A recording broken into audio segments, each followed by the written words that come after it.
তাহলে আল্লাহ সুবহানাহু ওয়া তাআলা শত্রুদেরকে বন্ধুতে পরিণত করে দেওয়া, এটা আল্লাহ সবচেয়ে বড় নিয়ামত বলেছেন। এবং আল্লাহ বলেছেন ওয়াজকুরু নিয়ামাত আল্লাহ, আল্লাহর এই নিয়ামতটাকে তুমি স্মরণ করো।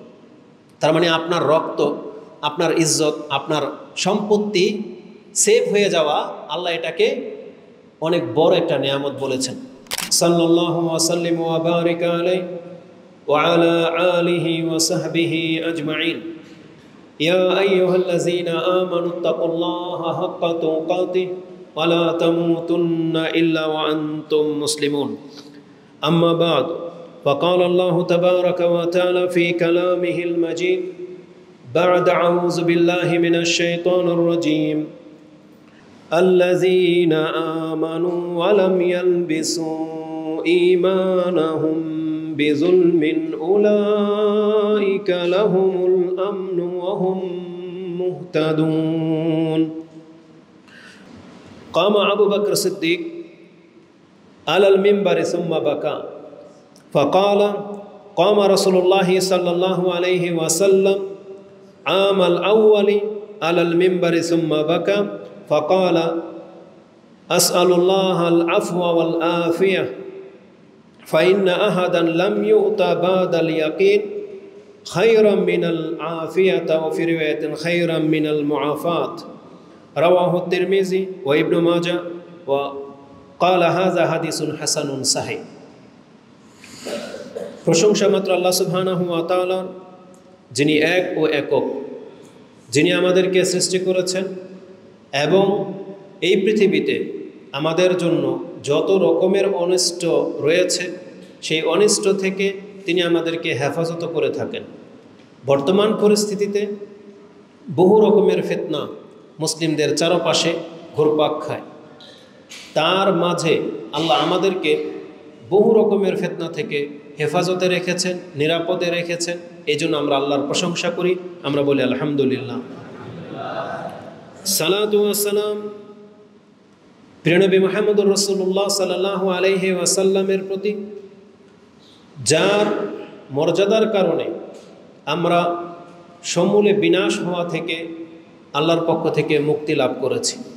বিগত জাতিকে আল্লাহ সুবহানাহু ওয়া তাআলা পাপের কারণে পুরো জাতিকে ধ্বংস করে দিয়েছেন বহুভাবে। কিন্তু রাসূলুল্লাহ সাল্লাল্লাহু আলাইহি ওয়াসাল্লাম তিনি দোয়া করেছেন যে আল্লাহ, আমার উম্মতকে তুমি বিজাতিদের মতো সমূলে বিনাশ করে দিও না, তাদেরকে নূহ আলাইহিস সালামের মতো পানিতে ডুবিয়ে দিও না, তাদেরকে লূত আলাইহিস সালামের কওমের মতো উল্টিয়ে দিও না, তাদেরকে এককভাবে কাফেরদের হাতে মার খেতে থাকবে এমনটা যেন না হয়। যেমন কতক ব্যক্তি ঈমান আনার কারণে তাদেরকে গর্ত করে আগুনে জ্বালিয়ে ফেলা হয়েছিল, তা আমার উম্মতের সাথে যেন এমনটা না হয় দোয়া করেছিলেন এবং আল্লাহ তা কবুল করেছেন যে আমাদের মুসলিমদের পাপের কারণে আল্লাহ পৃথিবীর সমস্ত মুসলিমকে একভাবে আযাব দিয়ে ধ্বংস করে দেবেন না। তো যেই রাসূলের মাধ্যমে আমরা এই নিরাপত্তা পেয়েছি, আমরা সেই রাসূলের প্রতি সালাত এবং সালাম পাঠ করি। আমরা বলি আল্লাহুম্মা সাল্লি ওয়া সাল্লিম ওয়া বারিক আলা নবিয়িকা মুহাম্মদ। আজকে যে বিষয়টি নিয়ে আমি আপনাদের কাছে উপস্থিত হয়েছি সেটা হলো রাসূলুল্লাহ সাল্লাল্লাহু আলাইহি ওয়াসাল্লাম থেকে যত রকমের দোয়া রয়েছে তার মধ্যে সব থেকে বেশি তিনি যেই দোয়াগুলো করতেন তার একটা হলো আল্লাহর কাছে নিরাপত্তা কামনা করা। এই নিরাপত্তা, যদি একটা ছোট্ট শব্দ বললাম নিরাপত্তা, বাংলা ভাষা নিরাপত্তা, আফিয়া। জীবনের কোন জায়গাতে আপনি নিরাপত্তা প্রয়োজন বোধ করেন না বলেন তো দেখি? একজন মানুষের ব্যক্তিগত জীবনে নিরাপদ যদি শব্দ, সে যদি বলে আমি নিরাপদ, তাহলে তার চাইতে শান্তির মানুষ পৃথিবীতে আর কেউ থাকবে না। যদি আপনাকে নিরাপত্তা দিয়ে দেওয়া হয় শত্রুর থেকে, যে কোনো শত্রু নেই আপনার, আপনার যদি নিরাপত্তা দিয়ে দেওয়া হয় অসুস্থতা থেকে, যে আপনার কোনো রোগ নাই, আপনার যদি নিরাপত্তা দিয়ে দেওয়া হয় যে আপনার সম্পত্তি কেউ চুরি করে নেবে না, নিরাপদ আপনি, তাহলে যারা মাছের ঘের করেন তার পুকুর যদি চোরের হাত থেকে নিরাপদ থাকে তাহলে তার ঘুম সুন্দরভাবে সে ঘুমাতে পারবে। কিন্তু যার এই চিন্তা আছে যে আমার সম্পত্তি চুরি করে নিয়ে যাবে, নিরাপত্তা নাই, তাহলে তার ঘুম কিন্তু আর আসবে না। তো নিরাপত্তা এটা এমন একটা ব্যাপার, এটা কোনো মানুষকে যদি নিরাপত্তা দিয়ে দেওয়া হয় তাহলে ঈমানের পরে তাহলে তাকে যেন আল্লাহ সব থেকে দামি সম্পদ দিয়ে দিলেন। এটা হবে আজকের খুতবার বিষয়। তো এই নিরাপত্তা সংক্রান্ত যে বিষয়গুলো আছে এটা একটা লম্বা হবে আলোচনা, কিন্তু আমি অত লম্বা আলোচনা করব না, আমি শুধু দোয়ার দিকে নিয়ে যাব। কিন্তু তার আগে নিরাপত্তাটা আমি আপনাকে একটু বোঝাই। আরবি ভাষা এটা আল আফুয়া, আল আফিয়া বাল মুআফাত হিসাবে ব্যবহার হয়েছে। রাসূলুল্লাহ সাল্লাল্লাহু আলাইহি ওয়াসাল্লাম তিনি আমাদেরকে জানিয়েছেন একজন মুসলিমের জন্য দুই জগতের নিরাপত্তাই জরুরি। পৃথিবীতে টিকে থাকতে যতদিন সে বেঁচে থাকবে, এই দুনিয়াতেও তার নিরাপত্তার প্রয়োজন, কবরেও তার নিরাপত্তা প্রয়োজন, এবং হাসরের মাঠ থেকে নিয়ে সবচেয়ে বড় নিরাপত্তা যেটা প্রয়োজন সেটা হচ্ছে জাহান্নামের আগুন থেকে তার নিরাপত্তা প্রয়োজন। মানে দুনিয়া এবং আখিরাতের নিরাপত্তা তার প্রয়োজন একজন মুসলিমের জন্য। এর জন্য আমাদেরকে কিছু করতে হবে। কোরআন হাদিস থেকে যেটা আমি ঘেটে দেখলাম, আল্লাহ সুবহানাহু ওয়া তাআলা আমাদেরকে দেখাতে চাচ্ছেন পৃথিবীতে আমি যত রকমের নেয়ামত মানুষকে দিয়েছি তার মধ্য থেকে সবচেয়ে দামি যে নিয়ামতগুলো আছে তার মধ্যে নিরাপত্তা একটা। এটা আল্লাহ সুবহানাহু ওয়া তাআলা আমাদেরকে দেখাতে চেয়েছেন যে দুনিয়ার নিরাপত্তা যদি আমি কাউকে দিয়ে থাকি তাহলে সে যেন আমার নেয়ামতের অনেক বড় একটা নেয়ামত প্রাপ্ত হয়ে আছে। কিভাবে সেটা আমি আপনাকে দেখাবো। আরেকটা নিরাপত্তা হচ্ছে যেটা সব থেকে বড়, ওটা হবে পরকালে। আর ওই নিরাপত্তা ওটা শুধুমাত্র বিশেষ বিশেষ ব্যক্তিরা পাবে। আর বিশেষ ব্যক্তি বলতে শুধুমাত্র মুসলিমরা পাবে। ওই নিরাপত্তা কোনো কাফের, মুশরিক, বেদিনকে দেওয়া হবে না। কোনো মুনাফিক, নাস্তিক সে নিরাপত্তা পাবে না। দুনিয়াতে বহু কাফের নিরাপত্তায় বসবাস করে, হয়তো তাদের অভ্যাসগত কারণে, দেশাচার বা সিস্টেমের কারণে।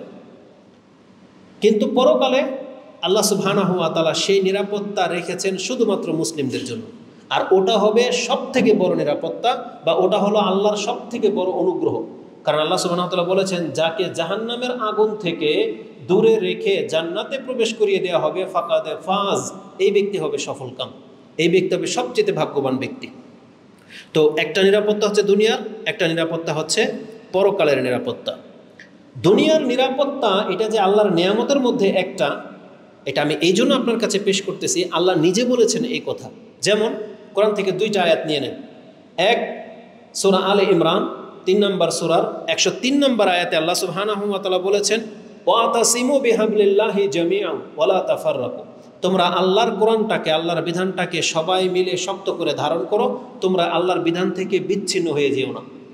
ওয়ালা তাফাররাকু, এই কোরআন থেকে তোমরা দূরে সরে যেও না, তোমরা সবাই কোরআনের ছায়া তলে আসো। তারপর আল্লাহ বলতেছেন, তোমরা কি ভুলে গেছো যে তোমরা ইতিপূর্বে কি ছিলা এই কোরআন নাজিল হওয়ার আগে? আল্লাহ সুবহানাহু ওয়া তাআলা আমাদেরকে স্মরণ করে দিচ্ছেন, ওয়াজকুরু নি'মাতাল্লাহ, এখানে আল্লাহ নিয়ামত বলেছেন, তোমরা আল্লাহর সেই নিয়ামতের কথা স্মরণ করো। ওয়াজকুরু নি'মাতাল্লাহি আলাইকুম ইজ কুনতুম আদাআন ফাআল্লাফা বাইনা কুলুবিকুম ফাআসবাহতুম বিনি'মাতিহি ইখওয়ানা, যে তোমরা একে অপরের শত্রু ছিলে, যে যাকে পারবে পেলে মেরে দিতে। ধর্মীয় কারণে মুহাম্মদ রাসূলুল্লাহ সাল্লাল্লাহু আলাইহি সাল্লামকে পর্যন্ত তারা মেরে ফেলতে চেয়েছিল। এটা চরম বিদ্বেষ, ধর্মীয় শত্রুতা।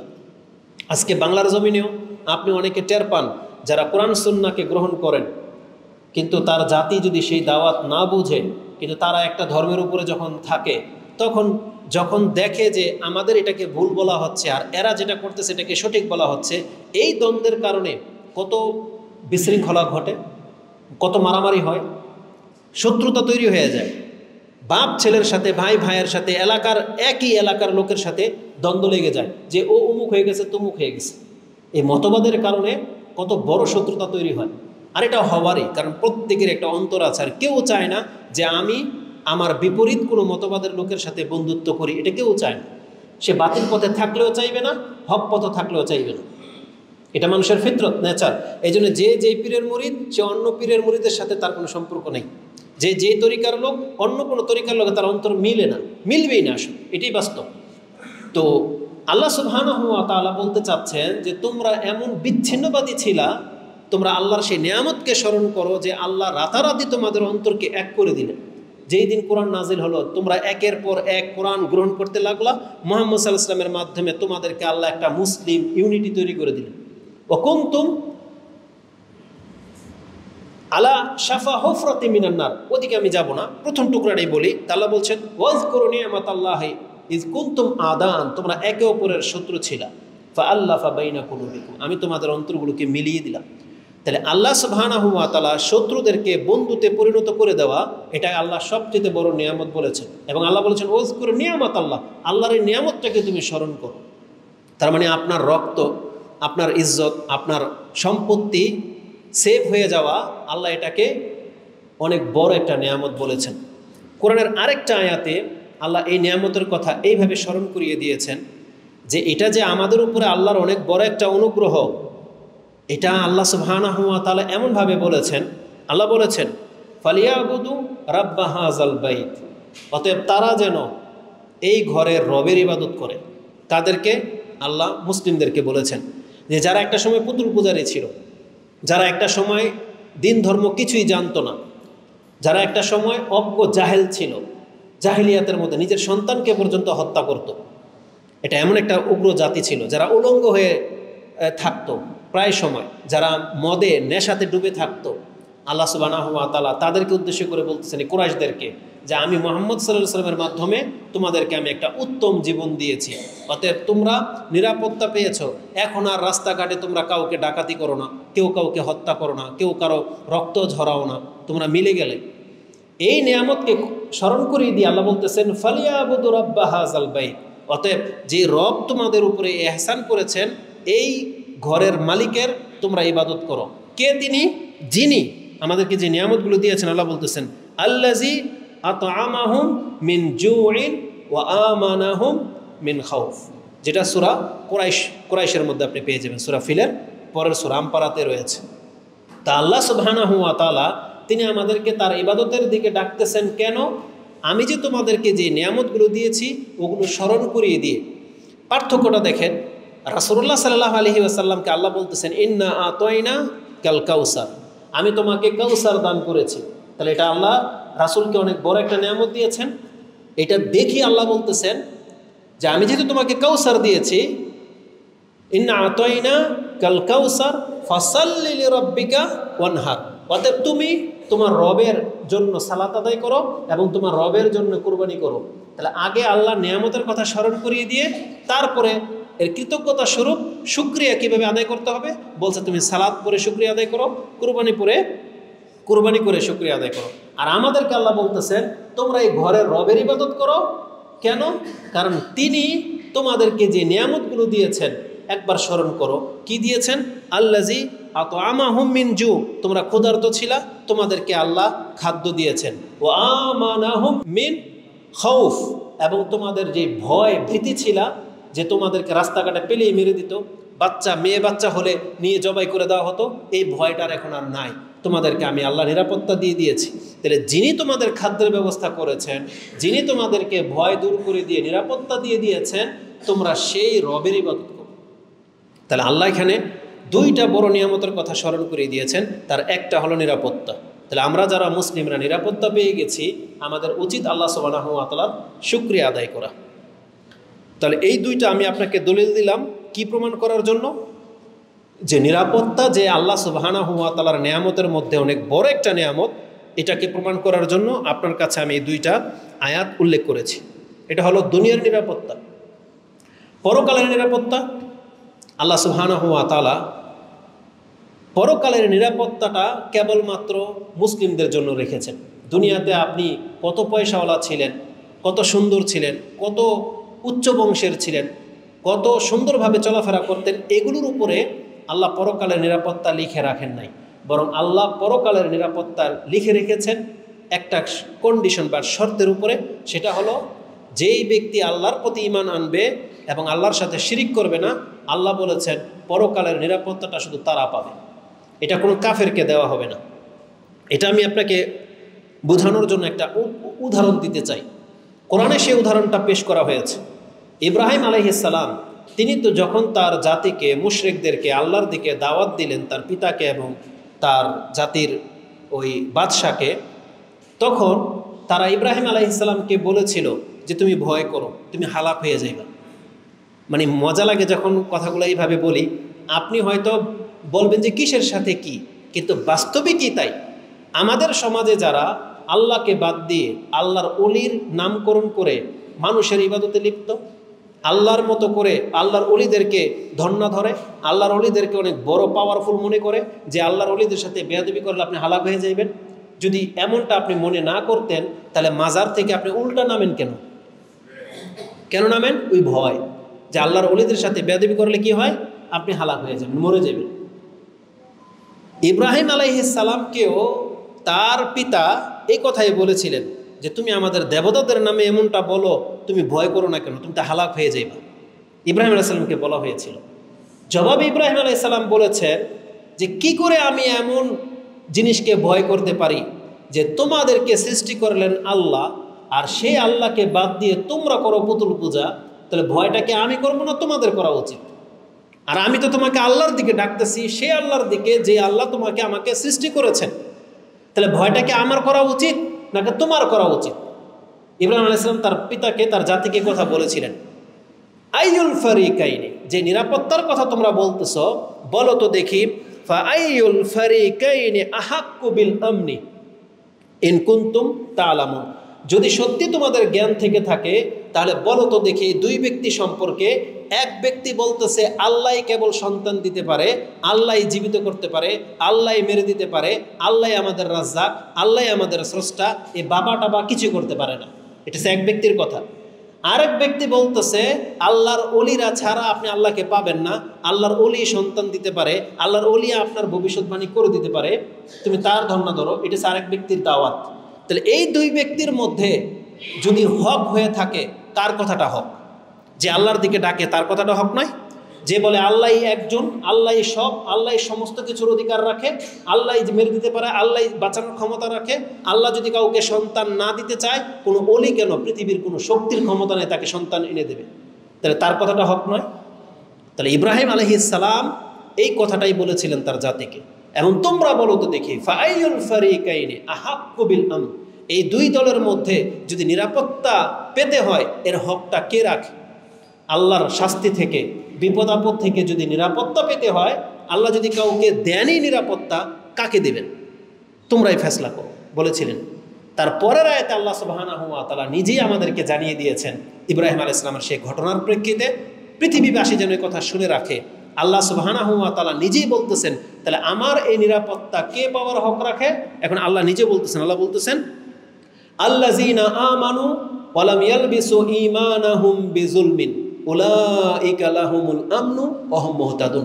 আল্লাহ বলতেছেন নিশ্চয়ই যারা আমার প্রতি ঈমান এনেছে এবং এই ঈমানকে জুলুম করে, মানে শিরিক করে নষ্ট করে দেয় নাই, আল্লাহ বলছেন ওকে আমি সার্বিক নিরাপত্তা দিয়ে দিব। তার মানে আল্লাহর যে নিরাপত্তা সেটা কে পাবে? তাওহীদবাদী মুসলিম পাবে। যেই ব্যক্তি কোনোদিন আল্লাহর সাথে শিরিক করে নাই, তারা হয়তো দুনিয়ার নিরাপত্তা পাবে না। দুনিয়াতে তাদের উপর অনেক বালা মুসিবত আসবে, বিপদ আপদ আসবে, তাদের যে প্রশাসনের পক্ষ থেকে, এলাকাবাসী আবার বাতিলপন্থীদের পক্ষ থেকে বহু রকমের টর্চারিং, বহু রকমের কথা তাকে শুনতে হয়। এমনকি যারা ঘরের ভিতরে, বাবা যদি থাকে কোনো মাজার পূজারি, তার ছেলে যদি হয় তাওহীদবাদী, তাহলে বাবার কাছ থেকেও অনেক কথা সন্তানকে শুনতে হবে, অনেক মেয়েদেরকে শুনতে হয়, স্ত্রীকে শুনতে হয়।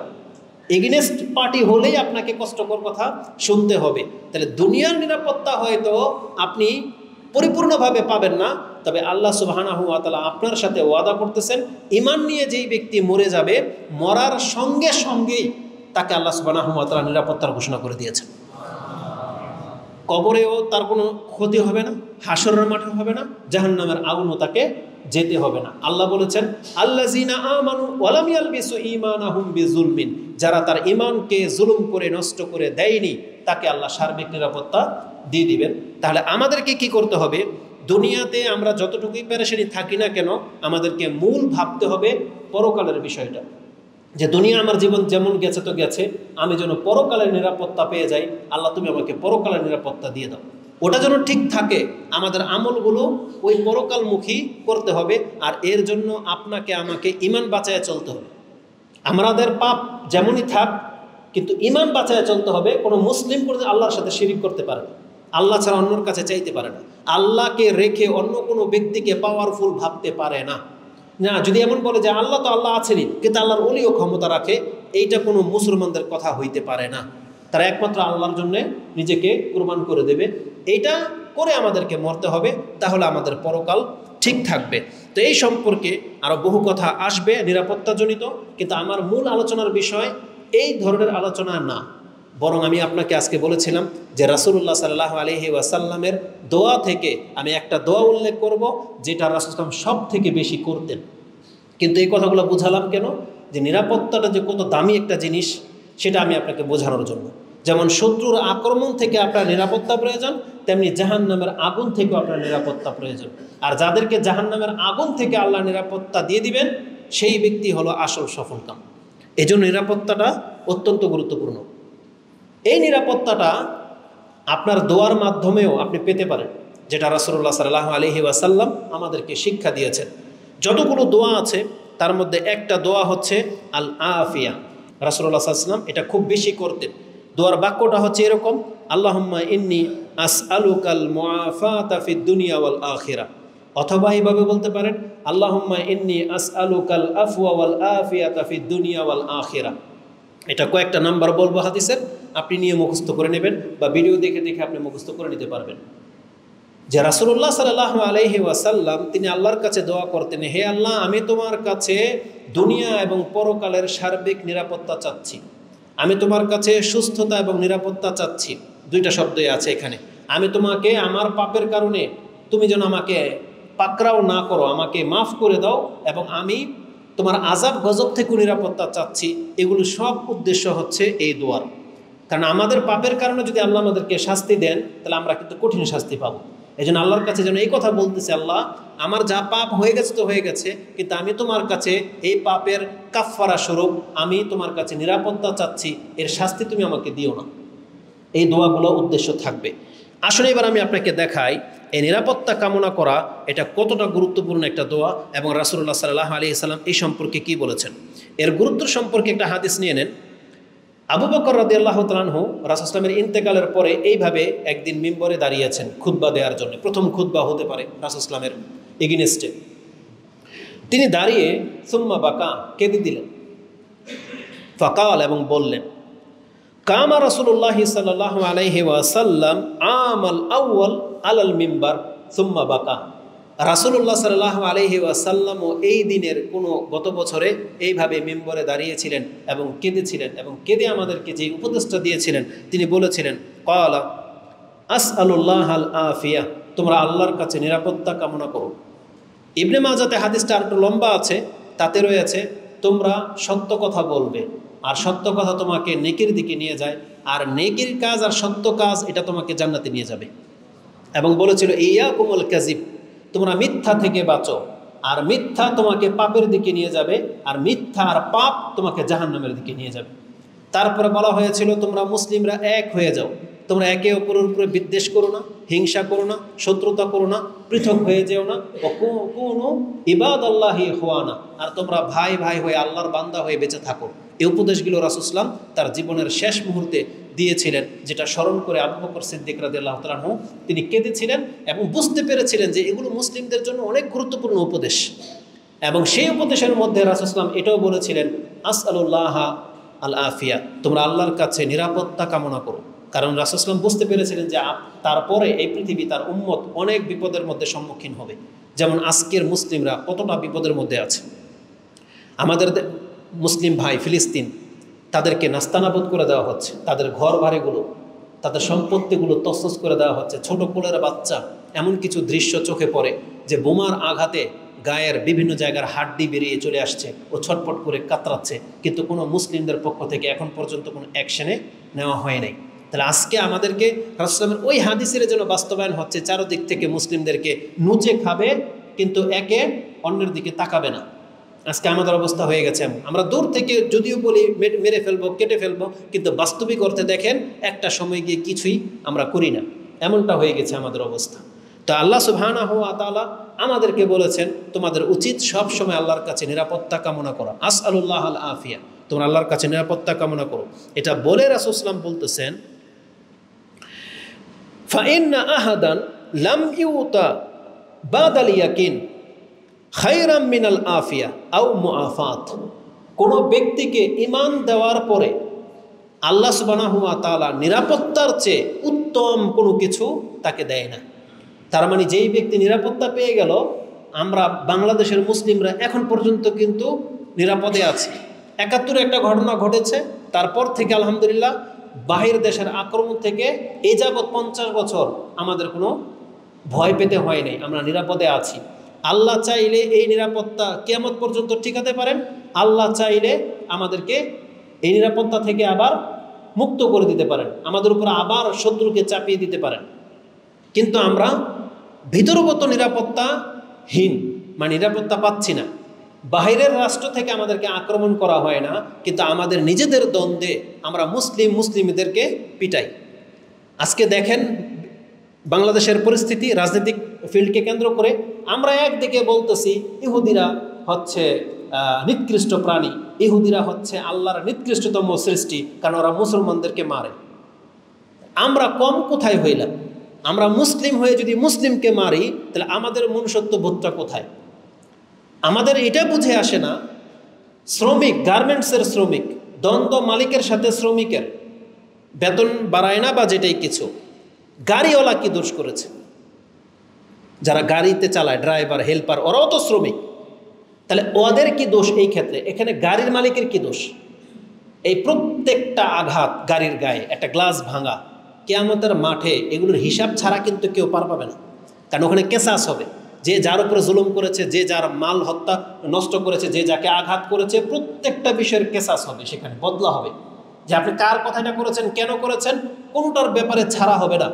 যেখানে আল্লাহ সুবহানাহু ওয়া তাআলা একজন নবীকে যদি বলতে পারেন যে তুমি পিঁপড়ার বাসাটা ভাঙলা কেন, তোমাকে কামড় দিয়েছে একটা পিঁপড়া আর তুমি পুরো বাসাটাই ভেঙে দিলা, যদি একটা নবীকে আল্লাহ সুবহানাহু ওয়া তাআলা পিঁপড়ার বাসা ভাঙার কারণে জিজ্ঞেস করতে পারে, তাহলে আপনি জেনে নেন আপনার আমার প্রত্যেকটা কর্মের আচরণকে কিন্তু কিয়ামতের মাঠে আল্লাহ জিজ্ঞেস করবে।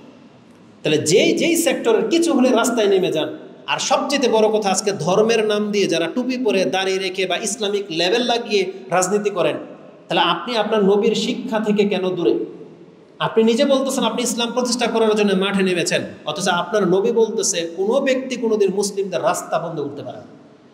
বরং রাসূল সাল্লাল্লাহু আলাইহি ওয়াসাল্লাম বলছেন রাস্তায় বসায় জায়েজ নাই, যদি বসতে চাও তাহলে রাস্তার হক আদায় করে বসতে হবে। কি? রাস্তার কিনারায় বসতে হবে। রাস্তায় বসলে সব মহিলার দিকে তাকাইতে পারবে না, চক্ষু নত করে বসতে হবে। কেউ সালাম দিলে সালামের জবাব দিতে হবে, আর তোমরাও সালাম দিবে। তাহলে এগুলো হচ্ছে রাস্তার হক। আর না হলে রাসূলুল্লাহ বলছে রাস্তায় বন্ধ করে তুমি বসতে পারবে না, তুমি বসবা আর কারো যাতায়াতের পথে বাধা হবে। যদি আমাদের রাসূল এইটা পর্যন্ত নিষেধ করে যেতে পারে, তাহলে আপনার কাছে কোন দলিলের ভিত্তিতে আপনি হরতাল দিয়ে রাস্তা বন্ধ করে দিবেন? কোন দলিলের ভিত্তিতে? আর যদি কোনো কাফেরের বিরুদ্ধেও যদি যুদ্ধ করতে হয়, এই রাস্তা বন্ধ করে দেওয়ার কোনো নিয়ম রাসূলুল্লাহ সাল্লাল্লাহু আলাইহি ওয়াসাল্লাম রাখেনি, যে আপনি মুসলিমের রাষ্ট্রে রাস্তা বন্ধ করে দিবেন। মনে হচ্ছে যেমন এটা খন্দকের যুদ্ধ চলতেছে, যে কাফেররা আমাদের উপরে অ্যাটাক করবে। রাসূলুল্লাহ যখন খন্দক করেছিলেন যে মদিনায় ঢুকতে দেব না, রাস্তা নাই, আমাদের মনে হচ্ছে যে দেশে এই পরিস্থিতি চলতেছে না। এগুলো মুসলিমদের আচরণ নয়। যদি রাষ্ট্রের বিপরীতে কোনো কিছু করতে হয়, জায়েজ কোনো পদ্ধতি থাকলে আমাদেরকে সেটা অবলম্বন করতে হবে। ইহুদি নাসারাও তো আমাদেরকে এগুলো শেখায় নেই। গণতন্ত্র তো ইহুদি নাসারাও পালন করে, ওরাও তো ওদের রাস্তাঘাটে এমন করে না। আর আমরা যদি ওদের মতো করি, তাহলে আমাদের ইসলাম শিক্ষার মানটা কি রইল? যেখানে আমাদের রাসূল বলেছেন রাস্তা বন্ধ করা যাবে না, উপরন্তু আমাদেরকে হাদিসে শোনানো হয়েছে যে রাস্তার উপরে একটা গাছের ঢাল পড়া ছিল, সেটা কেটে দেওয়ার কারণে শুধু ওই ব্যক্তি এই নিয়তে কেটেছিল, বলছে ওয়াল্লাহি লা উনাহিয়ান্না হাযা আনিল মুসলিমিনা লা ইউজিহিম, আল্লাহ কসম করে বলতেছি আমি এখন গাছের ঢালটাকে কেটে দেব যাতে চলাচলে মুসলিমদের কষ্ট না হয়। শুধু এই নিয়তের কারণে গাছের ঢালটা কেটে দেওয়ার কারণে আল্লাহ তার পাপকে মাফ করে দিয়ে জান্নাত দিয়ে দিয়েছে। আর আপনি মুসলিম হয়ে যদি সেই রাস্তা বন্ধ করে দেন, আজকে একটা ছোট্ট ভিডিও ক্লিপে দেখলাম রাস্তার মধ্যে হাইওয়ে ফাঁকা, একজন ছেলে ভিডিও করতেছে আর একজন ছেলে গাছের গুড়িগুলা টুকরাগুলা ঢিলে ঢিলে রাস্তার মধ্যে ফেলে রাস্তা বন্ধ করে দেওয়ার ব্যবস্থা করতেছে। এইভাবে আন্দোলন করে একজন দুইজনে, এটা তারা ফাসাদ। আজকে এই সুযোগ গ্রহণ করবে দুষ্ট লোকেরা, যারা হিংসায় জ্বলে। একটা ভালো গাড়ি যাবে, ও পেছন থেকে একটা পেট্রোল বন্ধ ঢেলে মেরে দিবে। ওর সাথে রাজনীতির কোনো দলের সম্পর্ক নাই, কিন্তু এটা অরাজকতা সৃষ্টি করতে চাচ্ছে না। এটা মানে মুসলিম সমাজের চিত্র হইতে পারে না। আমাদের ছোট বিদ্যা থেকে যেটা আমরা দেখতে পাই সেটা আমি আপনাদের কাছে পেশ করে দিলাম। কথা হচ্ছে যে রাসূলুল্লাহ সাল্লাল্লাহু আলাইহি ওয়াসাল্লাম বলেছেন, কোনো ব্যক্তিকে যদি ইমানের পরে নিরাপত্তা দিয়ে দেওয়া হয়, তাহলে আল্লাহর কাছে ইমানের পরে সবচেয়ে বড় নিয়ামত যেটা, সেটাই যেন তাকে দিয়ে দেওয়া হবে। কারণ রাসূলুল্লাহ সাল্লাল্লাহু আলাইহি ওয়াসাল্লাম বলেছেন, ফাইন্না আহাদান লাম ইউতা বাদাল ইয়াকিন খায়রাম মিনাল মুআফাত। একজন ব্যক্তি, ইমান হলো সবচেয়ে দামি। দেখেন চমৎকার, রাসূল যখন কোনো গুরুত্বপূর্ণ কথা বলেন তখন আপনাকে সেটাকে বুঝতে হবে যে রাসূল কি বলতেছে। তার মানে পৃথিবীর মানুষ সবচেয়ে বড় নিয়ামত যদি কিছু পেয়ে থাকে, কোনটা সবচেয়ে বড় নিয়ামত? সেটা হলো ঈমান। তার মানে আমরা মুসলিমরা, আমরা আল্লাহর সবচেয়ে বড় নিয়ামত পেয়ে গেছি। আমরা আল্লাহর সবচেয়ে বড় অনুগ্রহটা পেয়ে গেছি যে আল্লাহ আমাদেরকে ঈমান নিয়ে আসার তৌফিক দিয়েছেন। এখন আল্লাহ যদি আমাদের মুসলিমদেরকে নিরাপত্তা দিয়ে থাকেন, তার মানে রাসূল বলতে চাচ্ছে যে তোমাকে আল্লাহ সব নিয়ামত দিয়ে দিলেন। আজকে বাংলার মুসলিমদেরকে আল্লাহ সেটা দিয়েছেন। মুসলিম যারা মুসলমানের ঘরে জন্ম হয়েছেন, আপনি আল্লাহর সবচেয়ে বড় অনুগ্রহের মাঝে আছেন। উপরন্তু আপনি মায়ানমারের মতো, ইন্ডিয়ার মতো, চায়না বা ওই ফিলিস্তিনের মতো নন, বরং আপনি আপনার ঘরে নিরাপত্তার সাথে আছেন। তাহলে আল্লাহ যেন আপনাকে দুনিয়ারও সবচেয়ে বড় নিয়ামত মধ্যে রেখেছেন। তাহলে এতটা গুরুত্বপূর্ণ এই হাদিসটি আপনি পেয়ে যাবেন ইমাম তিরমিজি তার দোয়ার অধ্যায় 3558, ইবনে মাজাতে হাদিসটি দোয়ার অধ্যায়ে এসেছে 3849। এটা হচ্ছে গুরুত্বপূর্ণ। এই নিরাপত্তার গুরুত্ব সম্পর্কে আরেকটা হাদিস নিয়ে নেন। আবু হুরায়রা রাদিয়াল্লাহু তাআলা তিনি বলেন, ক্বালা রাসূলুল্লাহ সাল্লাল্লাহু আলাইহি ওয়াসাল্লাম, মা মিন দাওয়াতিন ইয়াদউ বিহাল আবদু, একজন বান্দা যত দোয়া করে থাকে তার মধ্য থেকে আফদালা মিন, এই দোয়ার চেয়ে উত্তম কোনো দোয়া হতে পারে না যে সে যখন বলে আল্লাহুম্মা ইন্নী আসআলুকাল মুআফাতা ফিদ দুনিয়া ওয়াল আখিরাহ, বা আপনি বলতে পারেন আল্লাহুম্মা ইন্নী আসআলুকাল আফওয়া ওয়াল আফিয়াতা ফিদ দুনিয়া ওয়াল আখিরাহ, আল্লাহ আমি তোমার কাছে দুনিয়া এবং পরকালের সার্বিক নিরাপত্তা চাচ্ছি। তার মানে আপনি আপনার জীবনে আল্লাহর কাছে যত কিছু চেয়েছেন, যত কিছু চাচ্ছেন, তার মধ্য থেকে এইটার চাইতে উত্তম কোনো দোয়া হইতেই পারে না। এটা রাসূল সাল্লাল্লাহু আলাইহি ওয়াসাল্লাম বলেছেন। যে কি বলেছেন? আবারও আপনি শব্দটা শুনেন। বলেছেন যে মা মিন দাওয়াতিন ইয়াদউ বিহা আল আবদু আফদালা মিন, এই দোয়ার চাইতে কোনো দোয়া কেউ আজ পর্যন্ত আল্লাহর কাছে করেনি। এটা রাসূলুল্লাহ সাল্লাল্লাহু আলাইহি ওয়াসাল্লাম বলতে চাচ্ছেন, এবং ইমাম ইবনে মাজাহ তিনি এককভাবে হাদিসটাকে এনেছেন। হাদিস নাম্বার হচ্ছে 3851। অপর আরেকটি বর্ণনায় রয়েছে, একজন ব্যক্তি, রাসূলুল্লাহ সাল্লাল্লাহু আলাইহি ওয়াসাল্লাম বলেছেন, একজন ব্যক্তি যত কিছু চেয়েছে আল্লাহর কাছে, একদিক থেকে এটা হলো উত্তম দোয়া, আরেক হলো কিছু কাজ আছে যেটা আল্লাহ নিজে পছন্দ করেন। মানে আমরা ভালো অনেক কাজই করি, কিন্তু ওই ভালো কাজগুলোর মধ্য থেকে এমন কিছু ভালো কাজ আছে যেটা আল্লাহ বেশি পছন্দ করেন। ঠিক দোয়ার মধ্যে এমন কিছু দোয়া আছে যেটা আল্লাহ বেশি পছন্দ করেন। তার মধ্যে একটা দোয়া রাসূলুল্লাহ সাল্লাল্লাহু আলাইহি ওয়াসাল্লাম বলেন, মা সুইলাল্লাহু শাইআন আহাব্বা ইলাইহি মিনাল আফিয়া, আল্লাহর কাছে চাওয়া হয় যত কিছু, তার মধ্য থেকে আল্লাহর কাছে সবচেয়ে প্রিয় হলো আফিয়া, নিরাপত্তা চাওয়া। মানে কেউ যদি আল্লাহর কাছে বলে আল্লাহ তুমি আমাকে নিরাপদে রাখো, এটা আল্লাহর কাছে বেশি পছন্দনীয়। যে এই ব্যক্তি কোনো অনিষ্টতে পড়তে চায় না, ও কোনো রোগে পড়তে চায় না, ও কোনো বিপদে পড়তে চায় না, ওর কোনো খাসারা হোক, মানে কোনো ক্ষয়ক্ষতি হোক, এটাতে পড়তে চায় না, ও কোনো ফিতনায় জড়িত হোক, এটাতে পড়তে চায় না। তার মানে আমার এই বান্দা সবচেয়ে জ্ঞানী, মানে ও দুনিয়া এবং পরকালের কোনো বিপদে পড়তে চায় না। যারা এটা আল্লাহর কাছে চায়, আল্লাহর কাছে এই দোয়াটা হচ্ছে সবচেয়ে বেশি পছন্দনীয়, যে তুমি আমার কাছে নিরাপত্তা কামনা করো, তোমাকে আমি দুনিয়াতে নিরাপত্তা যদি দিয়ে দিই, আর পরকালে জাহান্নামের কবর আযাব থেকে যদি নিরাপত্তা দিয়ে দিই, তাহলে তুমি বান্দা সব কিছু পেয়ে গেলাম। তো রাসূলুল্লাহ সাল্লাল্লাহু আলাইহি ওয়াসাল্লাম থেকে এই হাদিসটি ইমাম তিরমিজি কোট করেছেন, যেটা আপনি 3548 নম্বরে পেয়ে যাবেন। অপর আরেকটি বর্ণনায় দেখা যায় যে রাসূলুল্লাহ সাল্লাল্লাহু আলাইহি ওয়াসাল্লাম তিনি তার আপন চাচা আব্বাস রাদিয়াল্লাহু তাআলা আনহুকে তিনি এই দোয়া শিক্ষা দিচ্ছেন। কোনো একদিন আব্বাস রাদিয়াল্লাহু তাআলা আনহু তিনি রাসূল সাল্লাল্লাহু আলাইহি ওয়াসাল্লামের কাছে এসেছেন এবং বলতেছেন, ইয়া রাসূলুল্লাহ আল্লিমনি শাইআন আসআলুল্লাহ আযজা ওয়া জাল্লা, আমি আল্লাহর কাছে চাবো এমন কিছু আপনি আমাকে শিখিয়ে দেন। ওফিরিওয়াতিন আদউ বিহি, এমন কিছু শিখিয়ে দেন যা দিয়ে আমি আল্লাহর কাছে দোয়া করব, আল্লাহকে ডাকবো বা আল্লাহর কাছে চাইবো।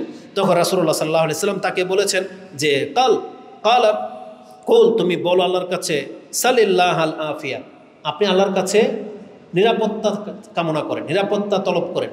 যে আপনি আল্লাহর কাছেই বা বলেন আল্লাহুম্মা ইন্নী আসআলুকাল আফিয়া, আল্লাহ আমি তোমার কাছে নিরাপত্তা চাচ্ছি। ফামাকাসাত আইয়ামান, আমি কিছুদিন এই দোয়া করতে থাকলাম, অতিবাহিত হলো।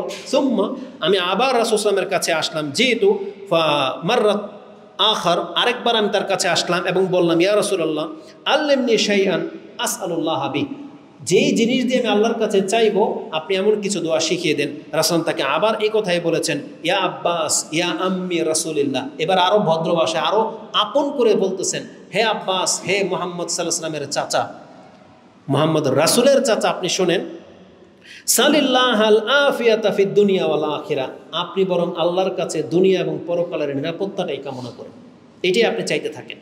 তার মানে বোঝা যাচ্ছে যে এটা অত্যন্ত গুরুত্বপূর্ণ একটা দোয়া, যেটা রাসূলুল্লাহ সাল্লাল্লাহু আলাইহি ওয়াসাল্লাম তিনি তার চাচাকে শিক্ষা দিয়েছেন। এই হাদিসটি ইমাম তিরমিজি এবং মুসনাদে আহমদ কোট করেছেন। আহমদে হাদিসটি 1783 এবং তিরমিজিতে হাদিসটি 3514তে রয়েছে। তাহলে এই দোয়ার গুরুত্ব সম্পর্কে আমি আপনাকে কয়েকটা হাদিস শুনিয়েছি, যে একজন ব্যক্তি যদি আল্লাহর কাছে নিরাপত্তা চায় তাহলে সে যেন আল্লাহর কাছে অনেক দামি একটা সম্পদ চাইল। এখন কোথায় আপনি চাবেন বা কখন চাইবেন, কয়েকটা জায়গাও বলে দিই, যে এই সময়গুলোতে এই আফওয়া ওয়াল আফিয়া এটা আল্লাহর কাছে চাওয়া আমাদের উচিত। আপনি হয়তো ভুলে যাননি, রমজান মাসে এই হাদিস সবচেয়ে বেশি ব্যবহার করা হয় কদরের রাতে। আয়েশা রাদিয়াল্লাহু তাআলা আনহা তিনি বলেছিলেন, ইয়া রাসূলুল্লাহ, গুরুত্বপূর্ণ একটা রাত, কদরের রাত, যদি আমি কদর পেয়ে যাই তাহলে আমি আল্লাহর কাছে কি চাবো? তখন রাসূল সাল্লাল্লাহু আলাইহি ওয়াসাল্লাম তাকে এই শিক্ষা দিয়েছিলেন, কুলি, তুমি আল্লাহর কাছে বলবা, আল্লাহুম্মা ইন্নাকা আফুন তুহিব্বুল আফওয়া ফাআফু আননি। আল্লাহ, তুমি তো ছেড়ে দেওয়াটাকে পছন্দ করো, আর তুমি ছেড়ে দিয়ে থাকো, আর এটাকে তুমি পছন্দ করো, অতএব আল্লাহ তুমি আমাকে ছেড়ে দাও। মানে বিষয়টাকে আপনি এইভাবে নিতে হবে, একটা হলো ক্ষমা করা, আর একটা হলো আপনাকে নাই ধরা, দুইটা পার্থক্য আছে। কেউ আপনার সাথে অন্যায় করেছে, আপনি গাড়িটা থামালেন, ওর সাথে কথোপকথন বললেন, তর্ক করলেন, এক পর্যায়ে বললেন, যাও তোমাকে মাফ করে দিলাম, এটা হচ্ছে মাফ করা। আরেকটা হলো আপনি গাড়ি দিয়ে যাচ্ছেন, রিক্সা আপনাকে এচর দিয়েছে আপনার গাড়িতে, আপনি দেখতে পেলেন, কিন্তু ওর চেহারা দেখে আপনি গাড়ি থেকে নামলেন না, কিচ্ছু বললেন না, চলে গেলেন, এটা হচ্ছে আফিয়া, মানে আফওয়া, তাকে ছেড়ে দেওয়া। উদাহরণস্বরূপ আপনি আপনার ঘরের থেকে দৃষ্টি নেন, আপনার বাহিরে একটা ফলের গাছ, একটা দুইটা পেয়ারা ঝুলে আছে, আপনি দেখতে পেলেন যে একটা পাশের বাড়ির পিচ্ছি বাচ্চা এটা ছিঁড়তেছে। এখন ওই দিক সেদিক তাকাচ্ছে যে কেউ ওকে দেখতেছে কিনা।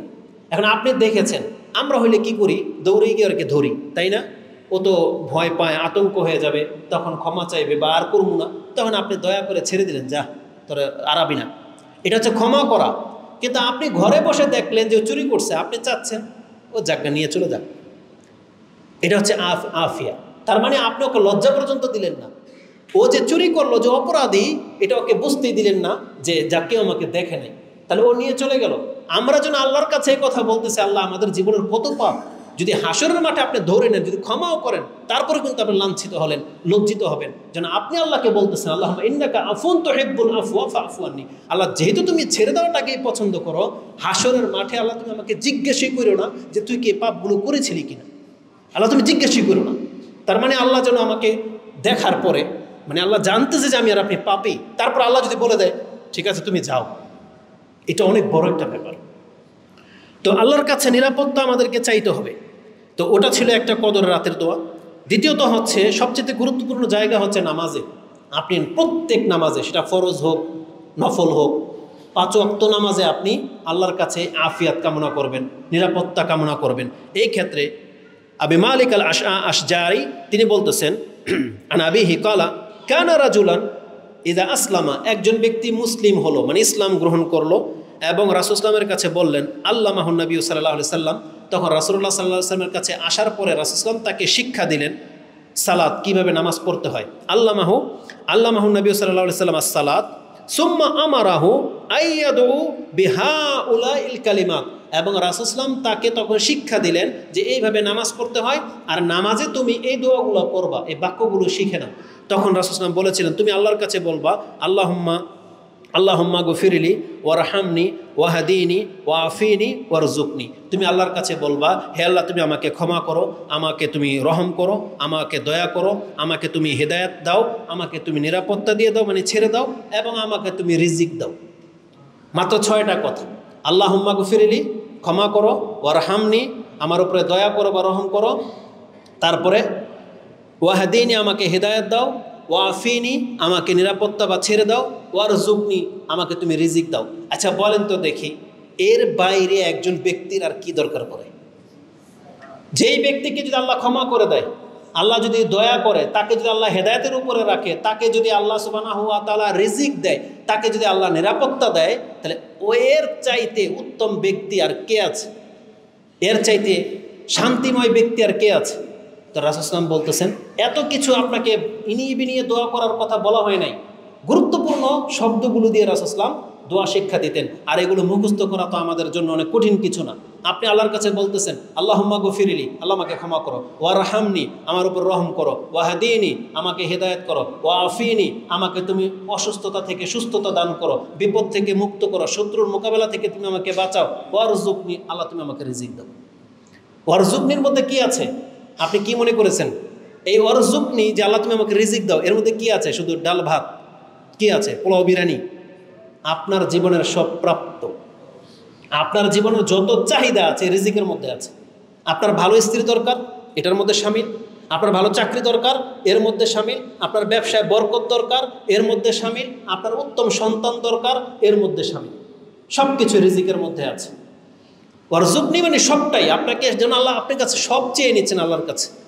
তো রাসূলুল্লাহ সাল্লাল্লাহু আলাইহি সাল্লাম একজন অমুসলিম যখন ইসলাম গ্রহণ করে আসছে, তাকে এই দোয়াটা শিক্ষা দিচ্ছেন এবং বলতেছে তুমি নামাজে এই দোয়া করবে, যেটা আপনি মুসলিমে পেয়ে যাবেন। হাদিস রয়েছে 6743।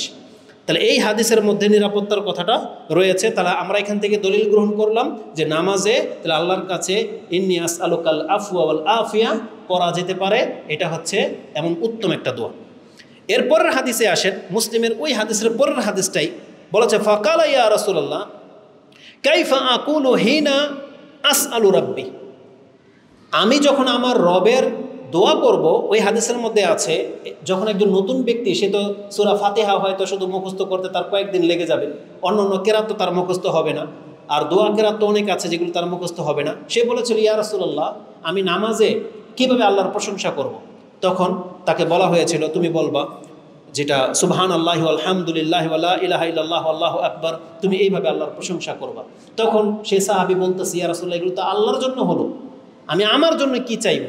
কারণ এই প্রশংসাগুলো তো সব আল্লাহর জন্য আমি করলাম, গুণগান, এখন আমার জন্য তো কিছু চাইতে হবে। জ্ঞানী ব্যক্তি হয় এমন, তাহলে আল্লাহর প্রশংসার পরে আমাকে আমার জন্য কিছু চাইতে হবে, তাহলে আমি আমার জন্য কি চামু?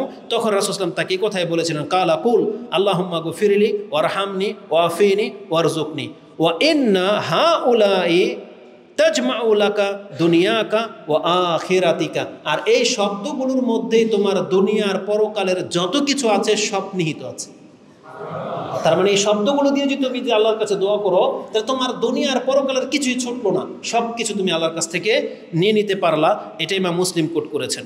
এই দোয়ার দ্বিতীয় আরেকটি গুরুত্বপূর্ণ জায়গা হলো সকাল সন্ধ্যায়। সকাল সন্ধ্যায় আমাদেরকে এই দোয়া করতে হবে। আর হাদিসের শব্দটা এভাবে এসেছে, আনাস ইবনে মালিক তিনি বলেন, লাম ইয়াকুন রাসূলুল্লাহি সাল্লাল্লাহু আলাইহি ওয়াসাল্লাম ইয়াদউ হাউলাই দাওয়া হাউলাই দাওয়াতি হিনা ইউমসি ওয়া হিনা ইউসবিহ। এমন কোনো সকাল সন্ধ্যা হয় নাই যে রাসূল সাল্লাল্লাহু আলাইহি ওয়াসাল্লাম যে দোয়াগুলো সকাল সন্ধ্যায় পড়তো আর এই দোয়া ছেড়ে দিচ্ছেন, এমন কোনো দিন হয়নি। মানে এই দোয়া কোনো সন্ধ্যায় কোনো সকালে রাসূল সাল্লাল্লাহু আলাইহি ওয়াসাল্লাম ছাড়েনি। দোয়াটা কি ছিল? রাসূলুল্লাহ সাল্লাল্লাহু আলাইহি ওয়াসাল্লাম যে দোয়া করতেন তিনি বলতেন, আল্লাহুম্মা ইন্নী আসআলুকাল আফওয়া ওয়াল আফিয়াতা ফিদ দুনিয়া ওয়াল আখিরাহ, আল্লাহুম্মা ইন্নী আসআলুকাল আফওয়া ওয়াল আফিয়াতা ফি দীনি ওয়া দুনিয়ায়া ওয়া আহলি ওয়া মালি। এই পর্যন্ত রাখি। এখানে দুইটা বাক্য। প্রথম হচ্ছে আল্লাহুম্মা ইন্নী আসআলুকাল আল আফওয়া ওয়াল আফিয়াতা ফিদ দুনিয়া ওয়াল আখিরাহ, আর পরেরটা হচ্ছে ফি দীনি ওয়া দুনিয়া। পার্থক্যটাকে দেখেন। এক হলো আপনার দুনিয়া এবং পরকালের যত বিপদ আছে, কবরের আযাব, হাসরের মাঠের শাস্তি, জাহান্নামের আযাব, এবং দুনিয়ার মধ্যে আল্লাহর আযাব, যেমন ভূমিধস হয়ে যাওয়া, বজ্র পড়ে ধ্বংস হয়ে যাওয়া, জলোচ্ছ্বাস আপনাকে ভাসিয়ে নেওয়া, শত্রুর পক্ষ থেকে অ্যাটাক হওয়া, মানে যতগুলো আযাব আছে, এখন দুনিয়া এবং পরকালের আযাব থেকে আপনি নিরাপত্তা চেয়ে নিলেন। পরের শব্দটা হচ্ছে আপনি আল্লাহর কাছে ইসলাম ইমানজনিত যে নিরাপত্তা সেটা চেয়ে নিলেন। তার মানে আপনি আল্লাহর কাছে বলতেছেন, আল্লাহ দুনিয়াতে যেই হকের উপর আমি থাকবো, শয়তান বা কোনো গুমরা যেন আমাকে বিপদগ্রস্ত না করতে পারে, আমি তা থেকে তোমার কাছে নিরাপত্তা কামনা করতেছি। তার মানে আমাদের ইমান নিরাপত্তায় রাখতে হবে, সেজন্য আপনি আল্লাহর কাছে এইভাবে দোয়া করতে হবে। এবং আপনারা এটা জানেন যে রাসূল সাল্লাল্লাহু আলাইহি ওয়াসাল্লাম প্রত্যেক মাসের প্রথম চাঁদ দেখে কি বলতেন? আল্লাহুম্মা আহিল্লাহু বিল ইয়ুমনি ওয়াল ঈমান ওয়াস সালামাতি ওয়াল ইসলাম। আল্লাহ তুমি এই চাঁদকে আমাদের উপরে উদিত করো নিরাপত্তার বাহন করে, ঈমান এবং ইসলামের হেফাজতকারী হয়ে, যাতে করে এই বছর আমার ঈমান ইসলাম ঠিক থাকে। এইভাবে দোয়া করতেন। তার মানে এগুলো হচ্ছে দোয়া অত্যন্ত গুরুত্বপূর্ণ। যদিও আজকে অধিকাংশ মুসলিম তার ইমান নিয়ে কোনো চিন্তাও করে না যে আমার ইমান থাকলেই কি আর না থাকলেই কি, সে বুঝবে না যে ইমানের কদর কি। কিন্তু যেই ব্যক্তি বোঝে যে ইমান নিয়ে মরতে পারলে তার মর্যাদা কি হবে, সেই ব্যক্তি তার ইমানের হেফাজত অবশ্যই করবে। তাহলে আমি কথা লম্বা করব না, সকাল সন্ধ্যাতে আপনি পেয়ে গেলেন। কয়টা জায়গা পেলেন? এক নামাজে, এক হলো সকাল সন্ধ্যায়, তৃতীয় জায়গা হচ্ছে বিছানায়। রাতে যখন আপনি ঘুমাতে যাবেন তখন ঘুমানোর যে দোয়াগুলো আছে তার মধ্যে নিরাপত্তা কামনা করা একটি দোয়া। ইবনে উমর রাদিয়াল্লাহু তাআলা আনহু তিনি এক ব্যক্তিকে দোয়া শিক্ষা দিচ্ছেন যে তুমি আল্লাহর কাছে এইভাবে দোয়া করো। সেটা কি? যে তুমি আল্লাহর কাছে বলবে আল্লাহুম্মা খালাকতা নাফসি ওয়া আনতা তাওয়াফাহা, তুমি আমার নাফসকে সৃষ্টি করেছো আর তুমি তো এটাকে মেরে দেওয়ার ক্ষমতা রাখো, তুমি এর মৃত্যুর মালিক। লাকা মামা তুহা ও মাহিয়াহা, আর তোমার জন্যেই, তোমার অধীনেই এর জীবিত থাকা এবং মৃত থাকা, এটা তোমার অধীনেই, তুমি ছাড়া এটাকে কেউ করতে পারবে না। তারপরে এন আহিয়াই তাহা, তুমি যদি আমার এই নাফসটাকে জীবিত রাখার ইচ্ছা করে থাকো, ফাহফাজাহা, তাহলে আল্লাহ তুমি আমার নাফসটাকে হেফাজত করো। কারণ বেঁচে থাকা ব্যক্তির হেফাজতের প্রয়োজন বেশি। আমরা বলি না আল্লাহ হাফেজ, মানে আল্লাহ আপনাকে হেফাজত করুক, এই সেন্সে কিন্তু বলেন আপনি। আল্লাহ হাফেজ মানে আল্লাহ হচ্ছেন আমাকে হেফাজতকারী, যাতে আল্লাহ তোমাকে হেফাজত করে, এই জন্য বিদায়বেলা আপনি এটা বলতেছেন। যদিও রাসূল সাল্লাল্লাহু আলাইহি ওয়াসাল্লাম এটা বলতেন না। তো আপনি যেন আল্লাহকে বলতেছেন, আল্লাহ তুমি যদি আমার নাফসটাকে আজকে রাত্রে জীবিত রাখতে চাও, ফাহফাজহা, তাহলে তুমি আমার নাফসটাকে হেফাজত করো। আর যদি তুমি মেরে দিতে চাও, ওয়াইন আমাত্তাহা ফাগফির লাহা, তাহলে আল্লাহ তুমি যদি আমাকে মেরে দাও আজকে, তাহলে তুমি কিন্তু আমাকে মাফ করে দিও। আপনি এই দোয়া করতেছেন আল্লাহর কাছে। তারপরে কি করতেছেন? আল্লাহুম্মা ইন্নী আসআলুকাল আফিয়া, আমি আল্লাহ তোমার কাছে নিরাপত্তা কামনা করতেছি। তাহলে এটা ঘুমানোর সময় আপনি বলবেন। ওই ব্যক্তি ইবনে উমরকে বলতেছেন এই দোয়াটা কি আপনাকে আপনার পিতা উমর রাদিয়াল্লাহু আনহু শিক্ষা দিয়েছেন? তখন আব্দুল্লাহ ইবনে উমরের বক্তব্যটা শুনেন। উনি বলতেছেন মিন খাইরিম মিন উমর মিন রাসূলিল্লাহি সাল্লাল্লাহু আলাইহি সাল্লাম, বরং আমার বাবা আমাকে হাদিস শেখায় নাই, বরং উমরের চাইতেও উত্তম যিনি তার হাদিস এটা। তার মানে মুহাম্মদ রাসূলুল্লাহ সাল্লাল্লাহু আলাইহি ওয়াসাল্লাম আমাকে এই দোয়া শিক্ষা দিয়েছেন, যেটা আমি তোমাকে শিক্ষা দিলাম। তার মানে রাসূলের শিক্ষা দেওয়া দোয়া। এই জন্য তিনি কথাটাকে এইভাবে বলেছেন, উমরের চাইতেও শ্রেষ্ঠ যিনি, এটা তার দোয়া। যেটা আপনি হাদিস আবু দাউদে এবং ইবনে মাজাতে পেয়ে যাবেন। আবু দাউদে 5074, ইবনে মাজাতে 3871। তাহলে আমরা তিনটা জায়গা পেলাম, নামাজে, সকাল সন্ধ্যার দোয়ায়, আর রাতে বিছানাতে। চতুর্থ জায়গা হলো আপনি এই দোয়া পাঠ করবেন শত্রুর সাথে মোকাবেলার যদি কোনো দিন সিচুয়েশন তৈরি হয়ে যায়। যখন আমরা জানবো যে বাহিরের রাষ্ট্রের কোনো শত্রু আমাদের উপরে অ্যাটাক করতে চাচ্ছে বা আমাদের উপরে জিহাদ ফরজ হয়ে যেতে পারে, ওই মুহূর্তগুলোতে আল্লাহর কাছে নিরাপত্তা চাইতে হবে। আপনি জেনে নেন জিহাদ করা আমাদের উপরে ফরজ কখন? যখন যুদ্ধ লেগে যাবে, যখন প্রয়োজন হবে। তা থেকে কোনো মুসলমান পিঠ ফেরাতে পারে না। কিন্তু আপনি যখন তখন চাইবেন যেমন কিছু হোক, জিহাদ লেগে যাক, আমি জিহাদে অংশ নেব, এই তামান্নাটা রাসূল নিষেধ করেছেন। তোমরা কখনোই কোনো শত্রুর সাথে মোকাবেলা করার ইচ্ছা রাখবে না অন্তরে। কিন্তু আরেকটা হাদিস আছে যে কোনো ব্যক্তি যদি তার অন্তরের মধ্যে জিহাদ করার নিয়ত না রাখে, শহীদ হওয়ার তামান্না না রাখে, তাহলে তার মৃত্যুটা হবে জাহিলিয়াতের মৃত্যু। আর যেই ব্যক্তি শহীদ হওয়ার তামান্না নিয়ে বেঁচে থাকে, সে যদি শহীদ নাও হতে পারে, আল্লাহ তাকে শহীদের মর্যাদা দিয়ে দিবেন।